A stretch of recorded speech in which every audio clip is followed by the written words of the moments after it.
Hello my friends, it's Mark the Southern Catman here on a road trip this time.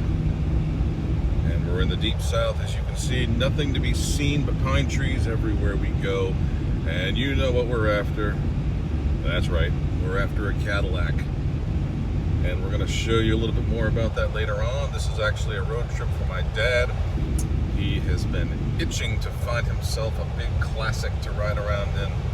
And I think we may have found just the one. We hope it's what it seems like. Something special. And we'll talk more about it. But we're in good shape here. We got our snacks. And we've got passengers. Lovely D. And then we've got Dad in the back seat. So it's been a good trip so far. We've been blessed with good weather.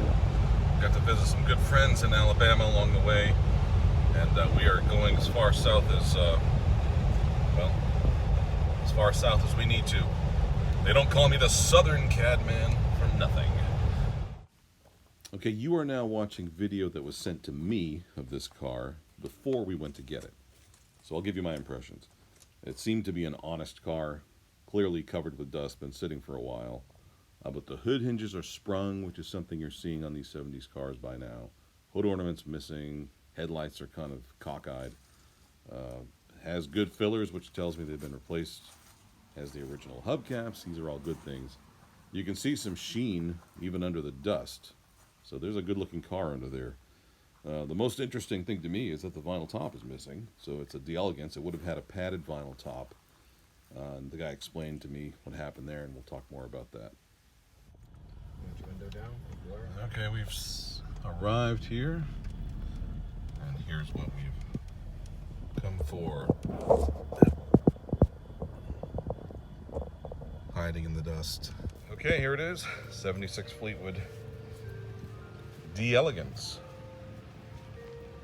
So, hidden gem down in the deep south. You can hear the church bells ringing in the background. She's been protected with a coat of dust.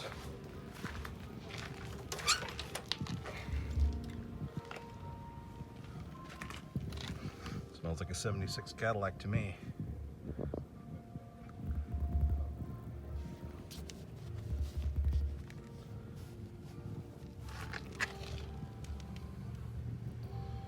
Pretty good.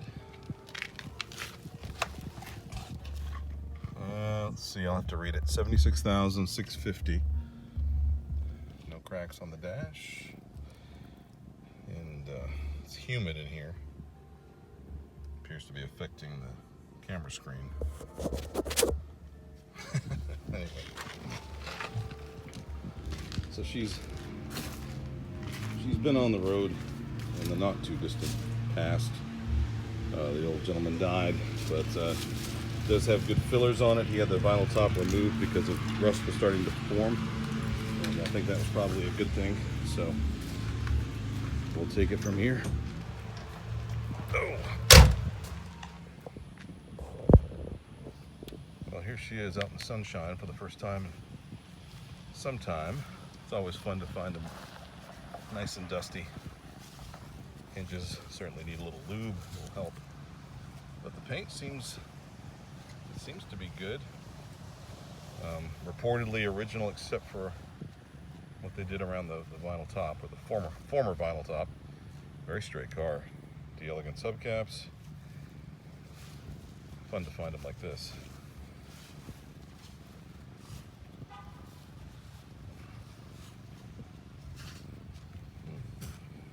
Nice. A little boo-boo here.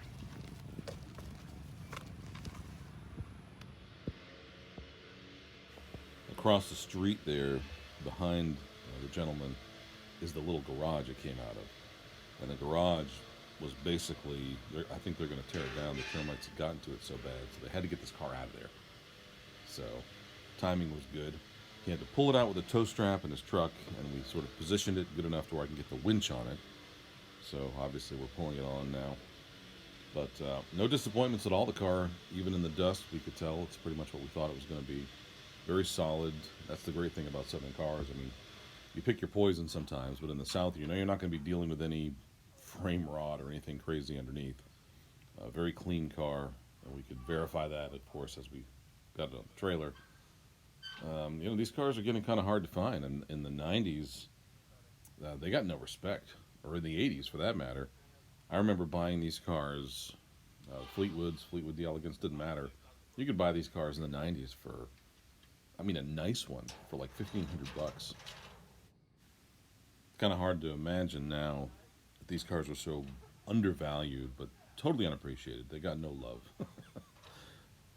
for a long time. I mean, they were on the side of the road for a few $100.